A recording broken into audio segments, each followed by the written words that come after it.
Coucou à tous, j'espère que vous allez bien, c'est Lily Fée et les aïeux.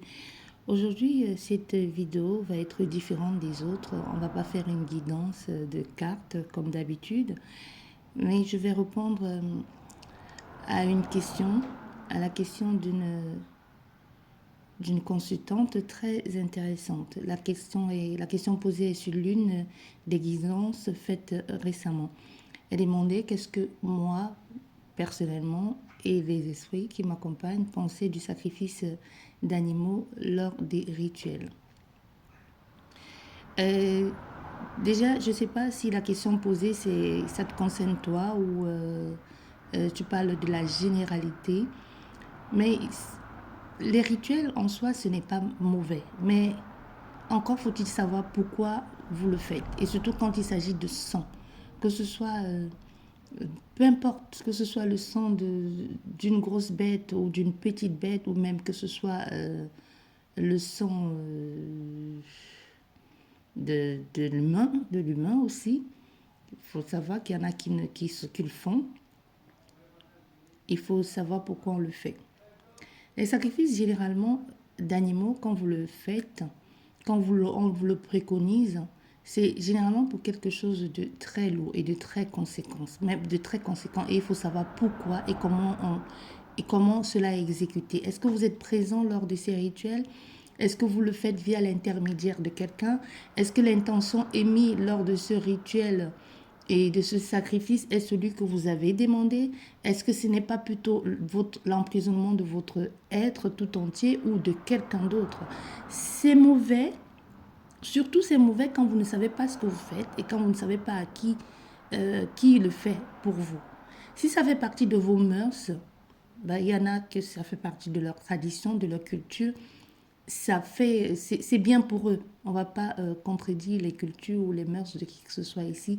C'est bien pour eux. Mais pour vous, que vous ne savez pas ou que vous prenez des rituels un peu partout et nulle part, où quelqu'un vous dit je vais le faire à ton nom, et que tu dis oui, parce que généralement les gens qui le font ne le font pas à votre insu. Cette personne vient te dire je vais le faire à ton nom. Est-ce que tu es d'accord? Et quand tu dis oui, c'est déjà un lien, c'est un pacte, c'est un accord que tu as donné à la personne pour le faire à ton nom. Donc, quand le sang est versé, peu importe ce que tu feras, tu ne peux plus défaire ou détacher ce lien. Pour détacher ce lien, il faudra à nouveau verser un autre sang et faire la formule du côté inverse. Tu vois, contrecaler je ne sais pas ce que tu voulais faire, la bénédiction ou la malédiction, j'en sais rien. Ça dépend, comme je dis, qui est la personne qui s'occupe de tout ça. Ce que les esprits vous disent ici, c'est tout simplement, ça dépend de qui le fait. Rien n'est anodin, que ce soit au niveau des petits rituels que vous prenez via des réseaux. Et encore pire, c'est quand vous versez justement le sang même, pas quelque chose qui représente. Parce qu'il y a des rituels qu'on peut faire avec quelque chose qui représente, c'est-à-dire de l'eau, du vin aussi. Là, c'est autre chose. J'ai envie de vous dire, c'est moindre, c'est minime, mais ça a tout aussi son importance et c'est tout aussi puissant que lorsqu'on verse le vrai. Mais quand vous le faites encore avec du vrai, est-ce que ce soit celui d'un animal, c'est complètement autre chose. Moi, je ne te parle pas des sacrifices de lors des fêtes, de certaines fêtes religieuses. Ici, je te parle vraiment en ce qui te concerne toi, ta personne. Ça dépend de ce que tu veux faire, de ce que tu demandes. Et aussi, généralement, les rituels, quand on verse des sons avec les rituels, l'effet est immédiat, c'est instantané, parce que c'est quelque chose qui va très très vite, qui est multiplié. Donc si tu as demandé la bénédiction et que justement ce rituel est fait, et dans les 10 prochains jours, dès lors où ce rituel a été fait et qu'il n'y a que poisse et malédiction, sache que tu t'es bien fait avoir. Et quelquefois, les choses commencent bien, mais et se terminent mal aussi. Ça veut dire que ce que tu as voulu faire, ça a marché, soit c'était contre quelqu'un, soit c'était toi-même que tu as peut-être demandé une bénédiction, mais il y a eu quelque chose que tu n'as pas donné en contrepartie. Généralement, quand on fait ces genres de sacrifices, il y a quelque chose que l'on donne en contrepartie. En contrepartie, c'est souvent cher demandé. Et le praticien qui le fera pour vous ne va pas vous demander, ne vous dira jamais que c'est cher demander parce que vous lui avez dit oui et il le fait pour vous, mais lui, il a quelque chose en plus qu'il prend de vous. Vous comprenez ce que je veux dire? Si vous n'avez pas compris, réfléchissez. Vous le faites et il prend quelque chose de vous en retour. Et vous payez la dette. Vous payez la dette de façon récurrente. Soit tous les mois, vous allez devoir faire la même chose, soit tous les ans. Et quand vous n'allez pas honorer cet esprit à qui vous avez justement donné cette boisson qui semble être agréée pour lui, il ira se servir lui-même. Parce qu'il faut savoir que quand vous versez du sang, vous êtes en train de nourrir quelqu'un ou vous êtes en train de nourrir des choses dont vous n'avez même pas connaissance. Donc la prochaine fois, quand cette entité ou quand cette chose aura besoin justement d'être abreuvée, vous allez devoir lui en donner. Parce que le praticien qui l'a fait, ce n'est plus de son ressort. Vous ne savez pas ce que vous avez fait. Ce n'est plus de son ressort. Lui, il a pris ce qu'il avait à faire. Vous avez dit oui. Vous avez payé. Le lien est coupé. Lui, il t'a relié, toi et la chose. Donc, c'est à toi de payer cette dette tous les mois. C'est pour ça qu'il y a certains rituels que vous faites, les choses commencent à aller bien, les choses vont très bien dans votre vie, 4 mois, 5 mois, et après, je ne sais pas, peut-être même pas autant de temps, peut-être juste 3 semaines, et après les choses ça devient catastrophique dans votre vie, plus rien ne va. Dans ce cas, c'est si vous avez fait quelque chose contre quelqu'un, ou si on a pris quelque chose à quelqu'un, pardon, vous voyez, même ma voix s'enroule, comme si on ne voulait pas que je dise certaines choses. Ça dépend de si le rituel a été fait en empruntant ou en volant l'énergie de quelqu'un d'autre pour vous le donner. Et quand cette personne se réveille de son sommeil et se rend compte que son énergie a été volée ou que son énergie a été floutée ou aspirée pour donner à quelqu'un d'autre, elle reprend son pouvoir. Vous comprenez? Ce que je dis, c'est peut-être imagé, mais c'est des choses qui se passent dans la vraie vie. C'est comme, c'est comme une sorte de marché mystique, où l'on va, par exemple, pour voler la santé ou pour prendre la santé à quelqu'un, pour donner à quelqu'un qui est malade et intergiverser les énergies. Donc, c'est-à-dire, je vais dans ce marché spirituel, je prends la maladie de l'autre et je donne à la personne qui est en bonne santé et vice-versa. Et je prends la santé parfaite de l'autre, je donne à celui qui est malade. Si celui qui était en bonne santé finalement se retrouve malade sans aucune raison et qu'il n'y a pas de médicament qui puisse le guérir et va avec quelqu'un de très fort, de très puissant, la personne est capable de récupérer ce qui lui revient. Donc, c'est-à-dire que le praticien qui vous a fait ce rituel en vous donnant la santé parfaite de quelqu'un d'autre, 6 mois après, une année après, on peut reprendre la santé parfaite de cette personne que l'on vous avait donnée et vous redonner votre maladie. Et quelquefois, ça peut être multiplié même fois 1000 parce que justement, cette personne porte votre maladie peut-être depuis une année et plus la maladie évolue et plus la maladie prend de la place. Donc, quand la maladie reviendra dans votre vie, ça revient de façon foudroyante.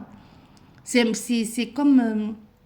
ça n'a rien à voir, hein, bien sûr. C'est juste un exemple. C'est comme quelqu'un qui a été malade et qui était en rémission et finalement, on découvre que la maladie est revenue et cette personne reste qu'une semaine parce que cette fois-ci, ça a été foudroyante, ça a emporté la personne. Tu vois, c'est un peu ça. Donc, ça dépend de comment ça a été fait. Et si c'est justement que l'on a volé l'énergie de quelqu'un pour vous donner, ça... c'est ce que je disais, les conséquences peuvent être ça. Et même si les conséquences ne se passent pas comme ce que je viens de citer tout à l'heure, ça peut juste être que les êtres, les esprits de cette personne qui accompagnent ces personnes, ces gardiens, finalement, vous portez non seulement vous avez pris la santé parfaite de cette personne, mais la santé parfaite, ça veut dire que vous avez pris toute son énergie, donc ça veut dire que tous ces malheurs, vous allez les porter sur vous. Toutes ces conséquences, peut-être vous étiez juste malade, votre santé n'allait pas, et que vous étiez quelqu'un de peut-être juste de rayonnant, de pratiquement chanceux. Vous pouvez être malade et avoir des personnes qui viennent vous dépanner, qui viennent vous donner des sous pour acheter vos médicaments alors que vous êtes au fond du gouffre. Le moment, quand vous pensez que vous avez la tête sur l'eau, il y a toujours quelqu'un quelque part qui vient vous aider en vous donnant, en payant votre loyer, en vous disant, je sais c'est dur pour toi, mais tiens ça pour pour te dépanner financièrement, pour t'occuper de toi financièrement pendant ce moment de maladie. En fait, tu vois, tout ça, tous ces malheurs-là, cette personne, cette personne qui récupère ta maladie, prend tout ça avec. Mais toi qui récupères la parfaite santé de quelqu'un, tu es en parfaite santé parce qu'il ne faut pas oublier que cette personne est partie chez le praticien demander la guérison. Ce n'est pas demander la chance. Et quand ce rituel est effectué, généralement, ces rituels-là, ces demandes aussi lourdes se font avec du liquide vivant. Vous comprenez ce que je veux dire? Donc, se font avec des rituels, justement, qu'il faut qu'il y ait ce fluide liquide qui alimente le vivant qui coule. Et quand c'est ça, tu prends la santé parfaite, mais tu prends toute la poisse de la personne. Si c'était quelqu'un qui était en parfaite santé, il y a des gens qui sont en parfaite santé, mais qui sont poisseux à mort. Tu vois ce que je veux dire? Donc peut-être toi, tu étais malade, mais tu avais encore des gens qui venaient frapper à ta porte, qui venaient t'aider. Et là, tu vas commencer à te dire, mais c'est pas possible, j'ai la santé parfaite aujourd'hui, mais rien ne va dans ma vie. Au contraire, c'est de pire en pire, c'est pire, alors que je suis en parfaite santé. Tu vois ce que je veux dire? Donc il faut savoir aussi il y a toujours quelque chose derrière. Et si toi, dans l'autre cas, ce que tu as demandé, c'était justement pour juste avoir la chance, l'ouverture, briller de mille feux. Ok, tu peux avoir ça. Mais il y a quelque chose, il y a eu ce lien-là qui a été justement ce sacrifice fait. C'est justement cet accord. C'est comme un papier que tu signes, un contrat que tu signes avec quelqu'un et qu'en contrepartie, tous les mois, tu dois me verser un salaire. Tu vois? Donc ce n'est pas, ok, on a signé ce contrat, il y a eu ce rituel, c'est bon, tu passes à autre chose, tu fais ta vie et moi je fais la mienne et c'est bon, je ne te dois plus rien. Non. C'est pour cette raison que généralement les gens, quand vous regardez les gens qui font ces genres de rituels, que vous regardez, que ce soit des podcasts, des documentaires, ou que ce soit des histoires vécues ou des histoires relatées par d'autres personnes, vous voyez toujours que c'est des gens qui finalement partent de façon prématurée, quittent ce monde de façon prématurée, ou alors il y a souvent des conséquences dramatiques dans leur vie, et c'est quand ces gens ne sont plus là que vous apprenez que finalement ce n'était que la façade, que l'intérieur était pourri, donc c'est-à-dire via les coups de la vie que cette personne a subi, les pertes multiples au niveau de la famille, les membres de la famille qui partent sans aucune raison, qui quittent ce monde sans aucune raison logique, sans que ce soit médicalement parlant, la science ne peut pas expliquer. Et généralement, on accuse ces personnes d'être dans des sectes, d'avoir fait des sacrifices, d'avoir fait des choses pas très catholiques. Mais quelquefois, ces personnes ne sont même pas conscients que c'est ce qu'ils ont fait qui dégage à côté d'eux les membres de leur famille ou des personnes chères à leur cœur. C'est souvent des gens, ils sont coincés et qui ne savent pas quoi faire. Et on pense qu'ils sont au courant.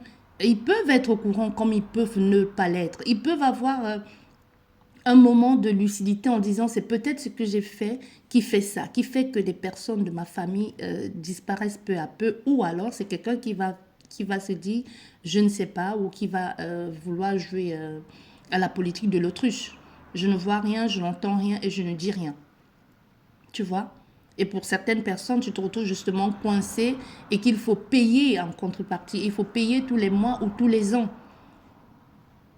Mais souvent, tu le sais. Souvent, tu le sais parce qu'au début, tu ne le sais pas. Mais ça arrive des moments quand ça devient trop que cette chose ou cet esprit te réclame son dû. Souvent, il vient se présenter à toi, que ce soit dans la vraie vie, via l'intermédiaire de quelqu'un qui est peut-être possédé, qui t'agresse dans la rue comme ça, en te disant, tu me dois quelque chose, tu dois me donner ce que tu me dois. Tu me dois, et de quelqu'un qui est délirant, quoi. Tu te dis, mais cette personne délire, mais c'est comme, laissez quelqu'un à côté de vous, la personne va dire, cette personne délire, mais toi, tu sais de quoi il s'agit. Si toi qui m'écoutes aujourd'hui, parmi vous, est-ce que vous avez déjà été agressé par quelqu'un, par un malade mental? Peu importe dans quel pays vous vous trouvez, et que cette personne t'agrippe et te secoue ou te frappe pour des raisons quelconques, ou en te réclamant quelque chose, tu me dois, ou tu me dois une paire de chaussures. C'est des choses qui arrivent. Ça arrive, mais généralement, ça arrive dans des pays africains, ou même ici, dans les pays aussi occidentaux, ça arrive. Mais c'est des choses très rares ou des choses que les gens tiennent peu, ils prêtent peu attention. Mais ça fait partie des dettes que tu dois ou que tes parents doivent aussi.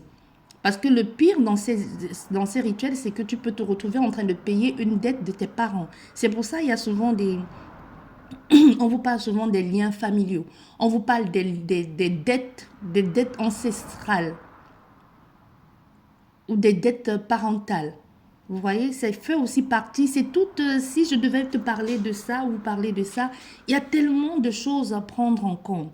Mais si tu veux juste, on va juste effleurer la surface comme ce que je viens de te dire. Donc, rien dans ce genre de rituel où il y a sacrifice animal, ce n'est jamais anodin. Il y a des gens qui font des choses et qui appellent ça des actions de grâce pour payer une dette. Pour payer une dette. Quand tu le fais, parce qu'il y a des gens qui font des sacrifices justement pour payer une dette, pour racheter une dette des parents ou des ancêtres. Et toi qui fais le sacrifice justement, pas pour payer une dette, pour racheter, mais pour demander quelque chose, ce n'est qu'un contrat. Tu vois, tu comprends ce que je veux dire? Celui qui fait le sacrifice animal pour restituer une dette, pour payer une dette, c'est bon. On acclore le contrat. Ce que moi je te devais, ce que mes parents te devaient, mes grands-parents, et qui se répercute sur moi aujourd'hui, dans ma vie aujourd'hui, je te donne ce qu'ils te devaient. Je me délecte de ça. Je me détache de ça. Ce n'est pas ma responsabilité, donc je te fais dans ce sacrifice en te disant clairement à toi cet esprit ou à ces esprits ou à ces choses. Je porte certainement leur sang, je fais partie de cette lignée, mais ce n'est pas mon problème, je me détache de ça et je te donne ça pour clore le contrat ou pour me détacher de ça. Ça ne veut pas dire que ça ne va pas continuer. Peut-être ça continuera sur quelqu'un d'autre, peut-être ça va s'arrêter. Il y a beaucoup de facteurs qui entrent en compte qu'il faut énumérer et qu'il faut voir aussi avec la personne qui pratique le rituel. Et le deuxième rituel qui est fait, deuxième rituel et deuxième sacrifice qui est fait, c'est quand tu vas faire ce rituel et ce sacrifice animal et que tu demandes quelque chose. Là, c'est un contrat que tu viens d'établir, que tu viens de signer. Et que tous les mois, en conséquence, par rapport à ce que tu recevras, tu vas devoir donner une contrepartie à cette personne tous les mois, ou à ses esprits, ou à ces choses. Tous les mois, ou tous les ans, ou tous les 10 ans, ou tous les 6 mois, je ne sais pas. C'est comme dans des familles qui ont des esprits qu'ils honorent, que ce soit des esprits de l'eau, du vent ou de quoi que ce soit. Si vous avez des petits hôtels chez vous, vous ne savez même pas. Peut-être le fait que toi, tu allumes cette bougie, ou le fait que tu as vu ta grand-mère aller tout le temps au bord de cette, je sais pas moi, au pied de cet arbre, donner à manger, ça fait partie de quelque chose qu'elle donne, soit pour qu'on protège ses enfants, soit ce qu'on veille sur sa progéniture, soit sur sa lignée. Et généralement, c'est des choses que l'on transmet d'enfant à enfant jusqu'à ce qu'on arrive peut-être sur ta mère ou sur ta grand-mère ou sur ton grand-père. Je cite en domaine de femmes parce que généralement, les rituels se transmettent chez les femmes de façon féminine parce qu'il y a quelque chose sur la femme qui donne la vie, qui est beaucoup plus fort et qui est beaucoup plus intense que chez l'homme.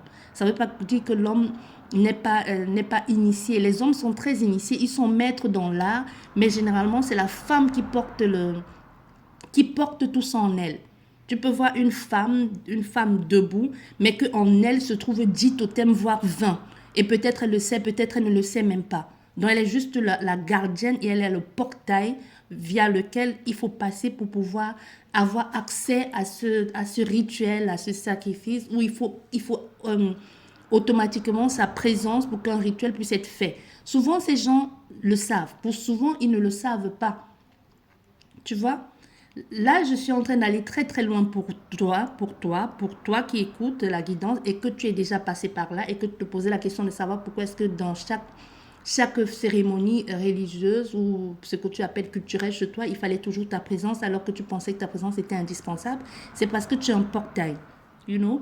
Donc maintenant, comme je te disais, toi qui honores, justement, on revient à ce que je disais tantôt, toi qui honores, ou ta grand-mère qui honorait justement cet arbre à qui allait donner à manger, ou cette rivière, ou je ne sais pas quoi, ou ce feu qu'on alimentait tous les jours dans ton village, ou dans ta ville, ou cette bougie.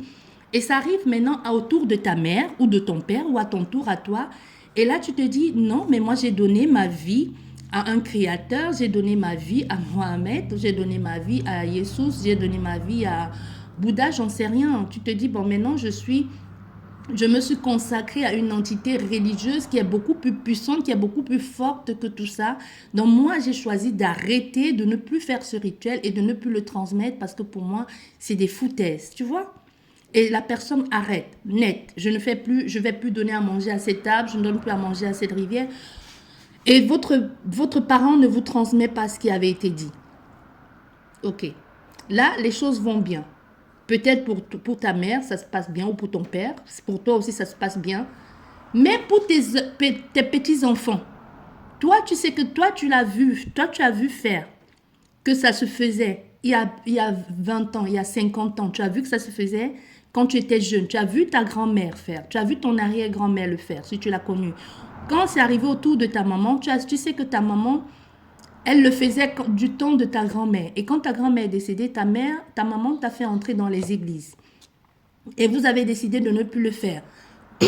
Malgré que ta grand-mère disait que c'est en donnant à manger aux entités qui vous protégeaient, qui protégeaient le village ou la famille, tout ça, parce que ça a toujours été comme ça. Ta mère et toi, vous avez coupé court. Toi, aujourd'hui, tu deviens adulte, tu te maries, tout va bien dans ta vie. Tu as des enfants, tout va bien dans leur vie. Maintenant, tu as des petits-enfants. Et dans la vie de tes petits-enfants, il y a des choses qui se passent de façon bizarre. Quand je te dis bizarre, tu comprends ce que je veux dire. C'est des choses qui ne s'expliquent pas par la science, c'est des choses qui ne s'expliquent pas dans le domaine physique, c'est des choses qui ne s'expliquent pas dans le domaine médical. Et là, tu commences à te poser la question, qu'est-ce qui se passe? Pourquoi mes enfants, pourquoi mes petits-enfants ont autant de difficultés à avoir un mari, une femme, pourquoi la vie professionnelle, ça ne fonctionne pas, pourquoi il y a cette répétition au niveau de mes petits-enfants et peut-être même tes arrière-petits-enfants, pourquoi il y a cette répétition d'accidents dans ma famille, pourquoi est-ce que mes petits-enfants ou mes arrière-petits-enfants, il faut toujours peut-être que le premier-né de tes arrière-petits-enfants ou tes petits-enfants trépasse, tu vois, quitte cette vie, et là tu commences à te dire, normalement il y a un truc qui cloche. Sauf si tu ne veux pas l'admettre, tu commences à te dire un truc qui cloche. Et généralement, qu'est-ce que les gens font? Ils commencent à accuser la voisine, le voisin, la belle-mère, le beau-père. Mais la belle-mère, le beau-père, le voisin, la voisine ne peut pas impacter toute une descendance. Je ne te parle pas de ta petite fille. Je ne te parle pas de ta petite fille. Je te parle par exemple de si tu as 5 petites filles ou 4 petits-fils ou je ne sais pas, peu importe que ce soit les hommes ou les femmes, tu te rends compte que ça se répercute dans la vie de tes petites filles et la vie de tes belles petites filles. Donc, c'est-à-dire les femmes ou les conjointes de tes petits-fils. Là, tu ne peux plus accuser la voisine. C'est là qu'on commence à se dire il y a un problème mystico-spirituel dans la lignée familiale. Il faut regarder ce qui se passe. Et c'est justement là où on revient au premier cas que je te disais qu'on peut justement faire ce sacrifice en mettant fin au contrat. Et pour mettre fin au contrat, il faut retourner voir peut-être une tante ou un oncle qui continue à faire ça et pour dire les enfants de tel, de la famille de tel, ont décidé de ne plus honorer le contrat que leurs grands-parents, arrière-grands-parents, leurs ancêtres avaient fait parce que vous ne vous sentez pas concernés. C'est comme ça qu'on porte les poids familiaux. Tu dis, c'est bon, je ne me sens plus concernée, je décide d'arrêter. Il y a des hommes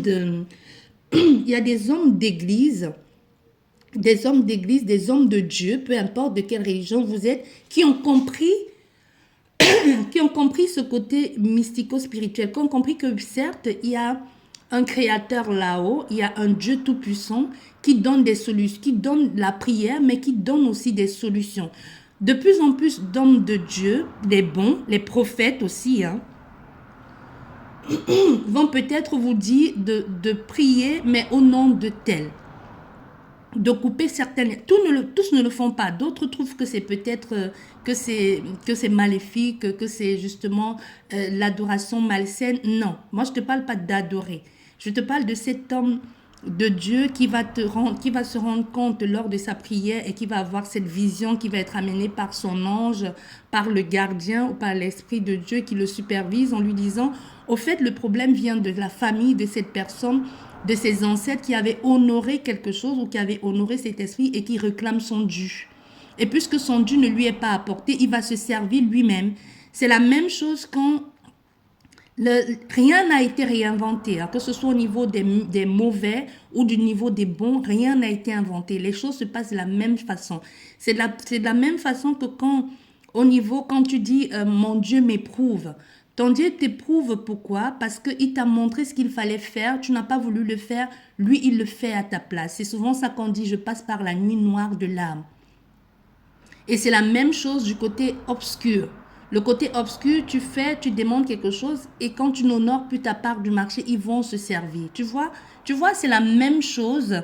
C'est la même chose, c'est deux salles, deux ambiances différentes. Mais pourtant, c'est la même façon de faire. Mais un, c'est pour ton bien, pour t'ouvrir les yeux. Et l'autre, c'est pour ton mal, pour te faire, pour te mettre plus bas que terre. Tu comprends? Et c'est là où tu reviens justement à ce rituel en te disant, ok, je vais faire quelque chose, je vais pas honorer, mais je vais rompre le contrat justement en versant ce liquide séminal qui est très important, ce liquide qui véhicule la vie en disant stop au contrat, ça ne me concerne plus. C'était avec mes aïeux, c'était avec mes ancêtres que tu as eu ce contrat, que vous avez fait ce contrat. Moi, je fais certainement partie de cette lignée, mais je ne veux pas faire ça. Moi, j'ai choisi autre chose. Et généralement, on fait ça, justement, ce rituel pour mettre fin au contrat et on rajoute à ça des prières, des sourates, ce que tu veux, des versets, des mantras et on fait ce qu'on peut. Là, c'est pour des gens qui sont croyants, qui croient. Et si tu es juste tradico-praticien ou que tu es juste dans la tradition, tu fais ça et il y a certainement des incantations que l'on va t'encourager à faire et à dire et qui vont mettre fin à justement à ce partenariat que tu avais même sans t'en rendre compte avec quelqu'un. C'est la même chose que si tu contractes une dette à la banque, quand tu n'es plus, si tu n'avais pas payé d'assurance, tes enfants sont obligés de payer la dette. Tu vois, rien n'a été réinventé dans ce monde. Ce que nous vivons sur cette terre, c'est la même chose qui se passe dans le monde d'en haut et le monde d'en bas. Parce que vous savez bien que nous sommes l'entre-deux. C'est pour ça qu'il y a cette connexion ouverte entre en haut et l'en bas. Donc, c'est la même chose partout. Quelquefois, tu n'as même pas besoin de demander à tes guides de voir comment ça se passe dans ta propre vie. Et à partir de là, tu pourras faire l'analyse et te dire, ah yes, maintenant je comprends mieux pourquoi c'est comme ça dans ma vie, pourquoi les choses ne marchent pas, pourquoi on me réclame toujours des choses. C'est parce que j'ai une dette à payer dans le monde d'en bas et je vais solliciter le monde d'en haut pour venir m'aider à collecter ce qu'il faut pour pouvoir payer ma dette dans le monde d'en bas ou pour pouvoir rompre cette dette ou couper ce lien. J'espère que j'ai été assez claire, assez explicite et que vous allez comprendre ce que je veux dire en ce qui concerne les sacrifices. S'il fallait en parler, il y a tellement d'autres choses, d'autres facteurs à en prendre en compte. Mais ce que j'ai dit, en gros, c'est vraiment ce qu'il faut comprendre, que c'est par là que viennent aussi certains problèmes et certaines bénédictions. Mais il y a toujours une dette à payer. Dans tout ce que tu fais, il y a toujours une dette à payer. Surtout quand tu as fait un sacrifice et que tu as versé ce liquide-là, il y a quelque chose, tu as nourri la terre, tu as nourri certaines entités que tu n'aurais même pas dû nourrir parce que le rituel n'a pas été fait dans l'art qu'il fallait parce que tout le monde se bouscule. Tout le monde se bouscule. Tu sais à quel point il est important ce liquide. Si tu ne l'as plus dans le corps, tu ne vis pas. Tu sais à quel point les hôpitaux sollicitent tout le temps de venir faire des dons.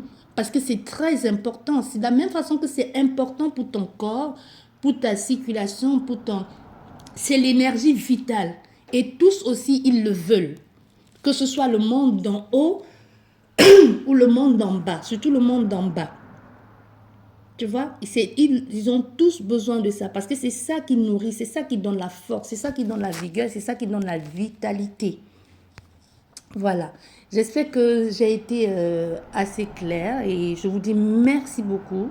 Merci, c'est sûr que c'est complètement différent des questions que j'ai de ce que je fais d'habitude, mais je reprends une question que je trouve que cette question elle était très importante. Et si vous avez d'autres questions et que je peux vous aiguiller, que je peux vous guider, que je peux vous donner mon point de vue, le mien et surtout des esprits qui m'accompagnent, je me ferai un plaisir de répondre à ces questions.